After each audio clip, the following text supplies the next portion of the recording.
madaxweynaha dalka Muuse Bixi Cabdi madaxweyne dalka adaa u madaxweynaha wali waxaad ku jirtaa mandate-kaagii laakiin 13 November ayay mudaysan tahay doorashadii halkan waxaan ku leeyahay dalka waa xirsigiisa dalka waa xirsigiisa dadkana waa xurmadiisa adigana waa xilbaxaaga aaway doorashadii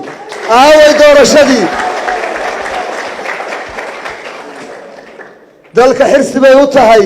nabadgelyadu oo waa ammaano lagu dhiibay inaad sideeda ku celisaa oo ku soo celisaa awoodii gacanta dadka waa xirsiga dalka dadweynahana xurmay u tahayoo adaa codka ka doonayay shalay maanta doorashadii joogtaa dee ku soo celi awooddoodiina waa xurmadoodii adigana waa xilbaxaaga dee xilbax ilaa qof baa kahaya abaalkii ku celi ummaddii ku soo dooratay oo wakhtigii ku celi intaas madaxweynaha ayaan leeyahay nabadgelyada dalku waxay ku jirtaa gacantaaday ku jirtaa 9 habeen baana ku haray madaxweyne sharcigiina akhrinayo meel walba rognayo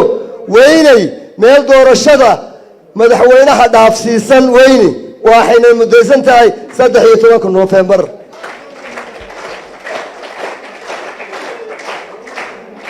adigana madaxweyne reerkani waa ku dhalay haddaad wanaag samayso adigana ammaan kuugu filan reerkii ku dhalayna faan ugu filan war faan noogu filan haddaad wax wanaagsan samayso oo doorashada waqtigeedu ku qabato wiilkanu dhalay baa tahay waa kugu faanaynaa haddii kale dee yay noqonin dibigu bay wou dhitiyaa madaxweyne wax lagaa rabaa 13 November doorasho xor ah oo xalaal ah oo aad ummaddan u qabato oo mas'uuliyaddii aad ku soo celiso gacantooda oo ay kugu doorteen oo ammaanada adiga ku soo celiso war sidaa ma isku raacsannahay 13 November doorasho diyaar ma u nahay istaaga hadda 13 November doorasho diyaar ma u nahay 13 November doorasho diyaar ma u nahay waa sugaynaa muddada yar baana hadhay 13 November doorasho diyaar ma u nahay madaxweyne dalkaa tahay maalin baa awr baa dhaansha maanta doorashadu gacantaaday ku jirtaa ku soo celi dadka doorashadii dalka qasa gelin nabadgelyo xumaha samayn